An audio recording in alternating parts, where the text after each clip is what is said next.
Të nderuar miq, përshëndetje, takojmë edhe sot në ciklin e programeve Rruga me Doktor Michael Youssef.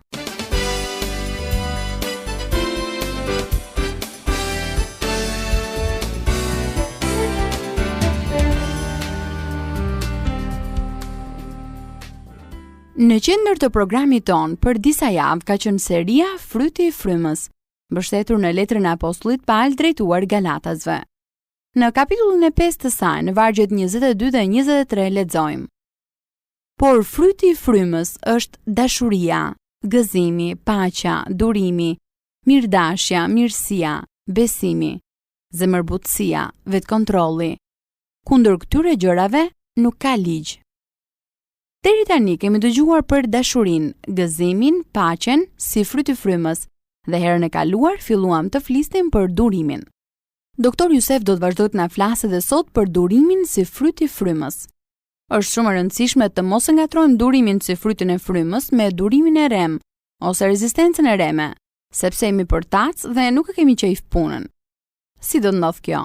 Për të marrë përgjigjen e kësaj pyetje do t'ju ftoja ta ndiqnit me shumë vëmendje Doktor Youssef. Ju uroj të gjithëve dëgjim të këndshëm të programit ton. Hello listening friends, welcome to this broadcast. Të nderuar dëgjues, përshëndetje dhe mirë se vini në programin ton. In the last message I left you when we were talking about patience and anger. Programin e fundit e mbyllëm kur po flisnim për durimin dhe për zemërimin. In fact, let me remind you that we have been in the midst of a series of messages on the fruit of the Spirit.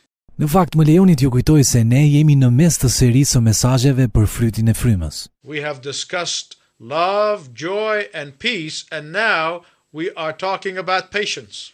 Kemi diskutuar për dashurinë, për gëzimin dhe paqen dhe tani po flasim për durimin. And we talked about repression and suppression. Dhe folëm për përmbajtjen dhe shtypjen. There is a third group of people who are not practicing patience. Kemi një grup të tretë njerëzish që nuk praktikojnë durimin. Some of you might be thinking, well, these descriptions are not me. Disa prej jush mund të mendojnë, këto përshkrime nuk kanë lidhje me mua. When I get angry, everyone knows it. Kur unë jam i zemëruar, të gjithë e marrin vesh. I don't repress or suppress my anger. Unë nuk e përmbaj ose nuk e shtyp zemërimin tim. You might even be proud of your forthrightness. Madje mund të jeni krenar për cilësinë tuaj. Just as the suppressors of anger are proud of their false self-control. Ashtu si edhe ata që shtypin zemërimin janë krenar për vetë kontrollin e tyre të rrem. There is no reason for either person to be proud of their behavior. Nuk ka arsye për askënd që të jetë krenar për sjelljen e tij. Because neither is biblical. Aq më tepër që nuk është as biblike. Those who suppress their anger need to learn to develop the fruit of the Spirit. Ata që shtypin zemërimin e tyre duhet të mësojnë të zhvillojnë frytin e frymës. And to develop the fruit of the Spirit of patience is to learn how to develop the proper, godly, biblical expression of your anger. Dhe të zhvillosh frytin e durimit të frymës do të thotë të mësosh se si të zhvillosh shprehjen e duhur të perëndishme dhe biblike të zemërimit. For the people who express their anger as rage most of the time need to develop the fruit of the Spirit, which is patience. Njerëzit që shumicën e kohës e shprehin zemërimin e tyre si inat, duhet të zhvillojnë frytin e frymës që është durimi. They need to learn to be slow to anger. Ata duhet të mësojnë të jenë të ngadalshëm në zemërim. Now that is an incredible balance I personally crave. Ky nuk është një ekuilibër i jashtëzakonshëm. Unë personalisht e dëshiroj shumë këtë gjë. I heard about an old man who learned this balance in his approach of anger and the expression of it. Kam dëgjuar për një të moshuar që mësoi të ekuilibrojë në trajtimin dhe shprehjen e zemërimit. He sat in a waiting room of a doctor's office and most of you have experienced for several hours. Ai u ul në dhomën e pritjes në zyrën e një doktori dhe priti për disa orë, siç mund ta keni provuar edhe ju. Finally he said to the nurse, Më në fund i tha infermieres, I'm going to go home now and die a natural death. Tani do të shkoj në shtëpi dhe do të vdes normalisht. That is a good balance. Ky është një ekuilibër i mirë. Parents with young children certainly have to learn this balance. Prindrit që kanë fëmijë të vegjël duhet të mësojnë me siguri ta ushtrojnë këtë ekuilibër. Don't confuse patience as the fruit of the Spirit with false patience or fake endurance. Mos e ngatroni durimin, frytin e frymës me durimin e rrem ose rezistencën e rrem. There are some people who are just too lazy to respond. Ka disa njerëz që janë shumë përtac për të reaguar. That is not the patience which is the fruit of the Spirit. Ky nuk është durimi i frytit të frymës. Others may be so proud that they will not dignify their attackers with response. Të tjerë mund të jenë aq krenar sa nuk denjojnë të përgjigjen sulmuesve të tyre. That is not the patience which is the fruit of the Spirit.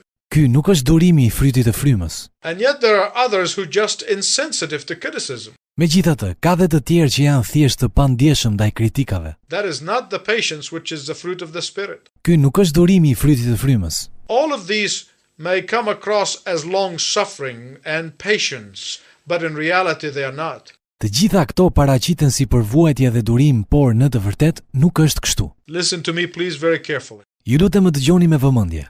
The source of true long suffering and patience is the Holy Spirit of God. Burimi i përvuajtjes dhe durimit të vërtet është fryma e shenjtë e Perëndisë. That is why we began by talking about what it means to be spirit-filled. Ja pse në fillim ju treguam se çfarë do të thotë të jesh i mbushur me frymë. To be filled with the Spirit of God is a daily act. Mbushja me frymën e shenjtë të Perëndisë është një veprim i përditshëm. As you are filled with the Spirit of God on a daily basis, Ndërsa mbusheni me frymën e Perëndisë çdo ditë, He will produce in you the fruit of the Spirit in your life. ai do të prodhojë frytin e frymës në jetën tuaj. And the motive of true long suffering and patience is the glory of God. Dhe motivi i përvuajtjes dhe durimit të vërtet është lavdia e Perëndisë. What really counts is what makes you patient. Ajo që ka vërtet vlerë ju bën të durueshëm. When you are long suffering and patient with those who persecute you because of your faith, you are truly demonstrating the fruit of the Spirit. Kur jeni të përvuajtur dhe të durueshëm me ata që ju persekutojnë për shkak të besimit tuaj, atëherë ju po shfaqni vërtet frytin e frymës. When you are long suffering and patient in overcoming temptation, you are truly demonstrating the fruit of the Spirit. Kur ju jeni të durueshëm në mposhtjen e tundimit, atëherë po shfaqni vërtet frytin e frymës. When everyone around you trying to take shortcuts and cut corners and take it easy, but you choose the hard work and standing for the truth, you are demonstrating the fruit of the Spirit. Nëse të gjithë ata që ju rrethojnë përpiqen të bien shkurt dhe shpejt dhe përpiqen ta marrin lehtë dhe ju zgjidhni të punoni shumë dhe të qëndroni për të vërtetën, atëherë po shfaqni frytin e frymës. When you do not see visible rewards and swift justice and you are tempted to give in and give up, Kur ju nuk shihni shpërblimet e dukshme, drejtësinë e shpejtë dhe kur të ndoheni që të dorëzoheni, but you persevere and you stand firm, you are exhibiting the fruit of the Spirit. por këmbgulni dhe qëndroni, atëherë ju jeni duke shfaqur frytin e frymës. One of the causes for impatience is ignorance. Një ndër shkaqet e padurimit është padituria. Ignorance, you say? Je duke thënë ignoranca? Yes. Po. When your horizon is limited, Kur pamja juaj është e kufizuar, when your focus is you and your little world, kur fokusi juaj jeni ju dhe bota juaj e vogël, when your vision extends no further than the tip of your nose, kur vizioni që keni nuk shikon përtej hundës suaj, and then you experience frustration, kur ju përjetoni mërzitje, you will be impatient. do t'jeni të padurueshëm. And what normally will happen is this.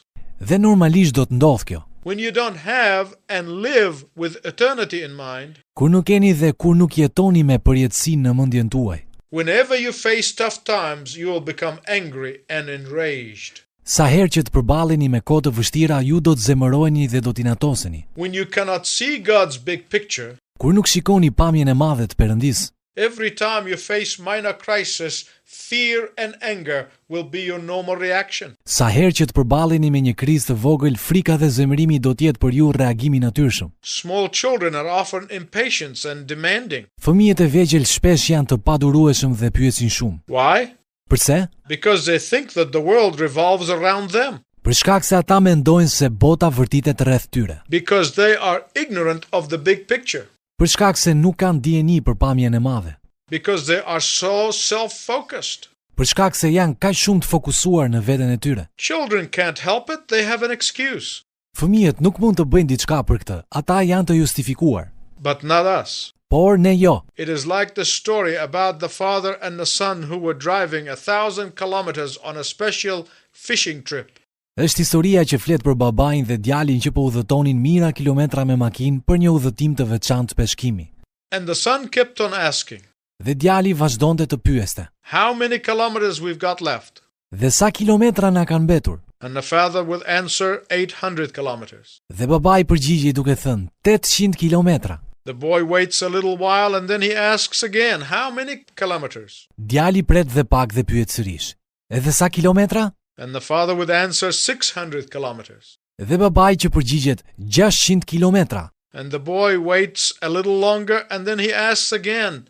Dhe djali pret pak më shumë dhe pastaj pyet sërish. And the father answers 500 kilometers. Dhe babai përgjigjet 500 kilometra. Finally the boy said, Më në fund djali tha, will we get there before my 6th birthday?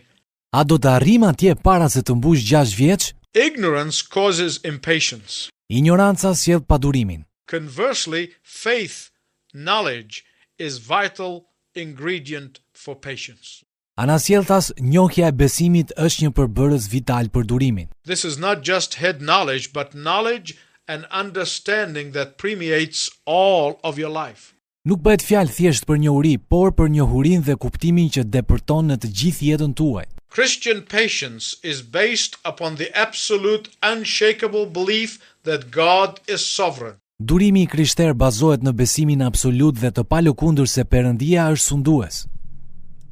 And that he is at work in the lives and on behalf of his children. Dhe se ai punon në jetët e fëmijëve të tij dhe në interes të tyre. Christian patience stems from the knowledge that they will not be forgotten nor forsaken by the very God to whom they have committed their souls. Durimi i krishter buron kur ata dinë se Perëndia të cilit i kanë dhënë shpirtrat e tyre nuk do t'i harrojë dhe nuk do t'i braktisë. Christian patience springs from the expectancy that the God who loves them and died for them Durimi i krishter buron nga shpresa se Perëndia që i do dhe që kujdeset për ta and cares for every detail of their life dhe që kujdeset për çdo detaj të jetës së tyre. is soon coming back to take them home. Shpejt do të kthehet për t'i marrë ata në shtëpi. Let me give you a sure formula for impatience. Më lejoni t'ju jap një formulë të sigurt për padurimin. It works for me every time.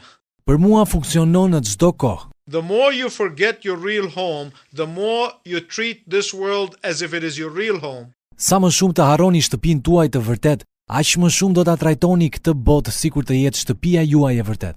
Then the more impatient you will become with the aggravations of life. Dhe pastaj do të jeni edhe më shumë të padurueshëm ndaj përkeqësimeve të jetës. When something is broken or a costly mistake is made, I often say, but what is that in comparison to eternity in heaven? Kur diçka thyhet ose kur është bërë një gabim i kushtueshëm, shpesh them, por çfarë mund të krahasohet me përjetësinë në qiell? But I want to tell you in all honesty, that is the only way for me to develop the fruit of the Spirit. Por unë dua t'ju them me ndershmëri se kjo është e vetmja mënyrë që unë të zhvilloj frytin e frymës. The only thing that works and will work is when you begin to focus on heaven as your real home. E vetmja gjë që funksionon dhe që do të funksionojë është që ju të fokusoheni tek qielli, tek shtëpia juaj e vërtet. That nothing in this life can be compared to the glory that is awaiting us. Se asgjë tjetër në këtë jetë nuk mund të krahasohet me lavdinë që na pret. Believers who have lost sight of that, they become impatient. Besimtarët që kanë humbur këtë pamje bëhen të padurueshëm. That is why they get irritated. Ja pse irritohen ata. That is why they get aggravated. Ja pse përkeqësohen ata. Because we have lost sight of our true destiny that is heaven. Për shkak se ne kemi humbur pamjen e fatit ton të vërtet që është qielli. Believers who have lost sight of that become impatient. Besimtarët që kanë humbur këtë pamje bëhen të padurueshëm. They become irritated. Ata irritohen. They become aggravated Ata përkeqësohen. because they have lost sight of their true destiny which is heaven. Sepse ata kanë humbur pamjen e fatit të tyre të vërtet që është qielli. James chapter 5 gives us 3 examples that spurs us to patience. Jakobi kapitulli 5 na jep 3 shembuj që ne inkurajojnë të jemi të durueshëm. First, Së pari, he said you must understand the law of farming. ai tha se ju duhet të kuptoni ligjin e bujqësisë. James chapter 5 verse 7. Jakobi kapitulli 5 vargu 7. Tani pra vëllezër jini të durueshëm deri në ardhjen e Zotit. Shikoni si e pret me durim bujku frytin e çmuar të tokës derisa të marrë shiun e parë dhe të fundit. If the farmer keeps on digging the seed and see how it's doing, he will never get a harvest. Nëse fermeri gërmon farën për të parë se si po ecën, nuk do të ketë kurrë të korra. Like a farmer, we must obediently be patient for God's timing. Ashtu si një fermer, ne duhet të jemi të durueshëm dhe me bindje për kohën e Perëndis. The farmer does not confuse waiting with laziness. Fermeri nuk e ngatërron pritjen me dembelizmin. While he is waiting for the harvest, he is working and repairing the harvest equipment, Ndërsa pret për të korrat, ai punon dhe riparon pajisjet e korrjes. preparing silos, Ai përgatit mullarin, preparing the barns. ai përgatit hangarin. The second point James makes is that the righteous do suffer for their righteousness. Dhe çështja e dytë që Jakobi vë në dukje është se të drejtët vuajnë për drejtësinë e tyre. Chapter 5, verse 10. Kapitulli 5, vargu 10.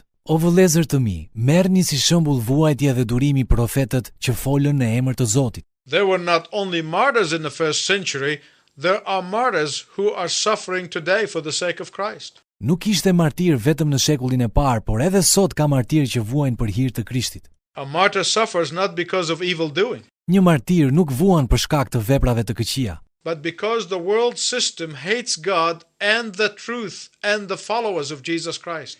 për shkak se sistemi botror urren Perëndin, të vërtetën dhe ndjekësit e Jezus Krishtit. When you are suffering as a consequence of your sin, Kur vuani si pasojë e mëkatit tuaj, there is no reward for your patience in that case. në këtë rast nuk ka shpërblim për durimin tuaj. But when you are patient, when you are suffering injustice and things that are out of your control, God has great reward for your patience. Por kur ju jeni të durueshëm, kur vuani pa drejtësisht dhe kur gjërat kanë dalë jashtë kontrollit, Perëndia ka një shpërblim të madh për durimin tuaj. The third thing that James does is remind us to remember Job. Dhe shembulli i tretë që Jakobi na kujton është Jobi. James chapter 5 verse 11. Jakobi kapitulli 5 vargu 11. Ja, ne shpallim të lum ata që duruan, ju keni dëgjuar për durimin e Jobit dhe keni parë fatin përfundimtar që Zoti e rezervoi, sepse Zoti është plot mëshirë dhe dëmshuri. Even God seemed to deal unfairly with Job. Duke sikur dhe Perëndia vepronte padrejtësisht me Jobin.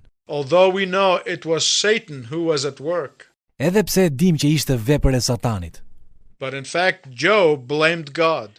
Në fakt, Jobi fajsoi Perëndin. But James said, remember the great outcome and the joy that follows as the reward for patience. Por Jakobi tha, kujtoni rezultatet e mëdha dhe gëzimin që vjen si shpërblim për durimin. Look forward to that and you will grow as you cultivate the fruit of patience. Shpresoni dhe do të rriteni ndërsa kultivoni frytin e durimit. Let me remind you again of the patience of God. Më lejoni t'ju kujtoj sërish për durimin e Perëndis.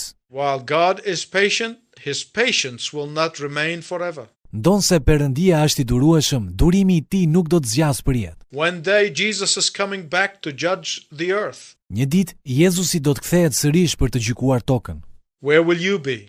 Ku do të jesh ti? Today you can give your life to him. Sot ti mund të japësh jetën atij. Today you can accept his salvation and be assured of heaven. Sot ti mund të pranosh shpëtimin e tij dhe të sigurohesh për qiellin.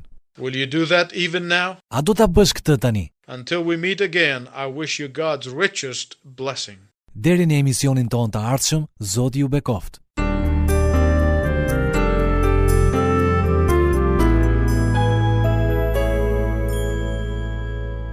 Miqtë e mi, këtu ka ardhur koha të ndahemi edhe për ditën e sotme. Doktor Jusef na tha sot se burimi i durimit të vërtet është fryma e shenjtë e Perëndisë. Japse mbushja me frymën e shenjtë është shumë e rëndësishme dhe duhet të jetë një veprim i përditshëm. Vetëm në këtë mënyrë fryma e shenjtë do të prodhojë frytin e frymës në jetën tuaj. Kështu motivi i durimit të vërtet do të jetë lavdia e Perëndisë.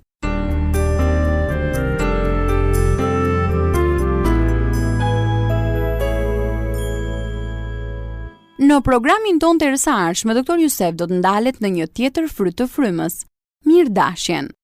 Në një botë ku secili mendon vetëm se si të përmbush kënaqësitë e veta, mirëdashja duket disi e dalë jashtë mode. Egoizmi i racës njerëzore po te kalon çdo kufi dhe po e mbyt mirëdashjen. Por edhe sa larg mund të shkojmë kështu? Kjo pyetje dhe shumë të tjera do të marrin përgjigje ndërsa vendosni të na ndiqni në emisionin ton të herës së ardhshme. E si gjithmonë në fund të kujtoj se ne mirpresim letra dhe email-et tuaja në adresë të programit ton. Radio 7, Kutia Postare 2914 Tiranë, ose me email në adresën info@radiovis7.net. Po kështu mund të kërkoni dhe një kopje të librave të Doktor Jusef, Gjetja e gëzimit që ka dashur gjithnjë dhe 7 hapat, Me shumë kënaqësi ne do të dërgonim një kopje. Deri herë në ardhshme bashkë, miru dëgjofshim.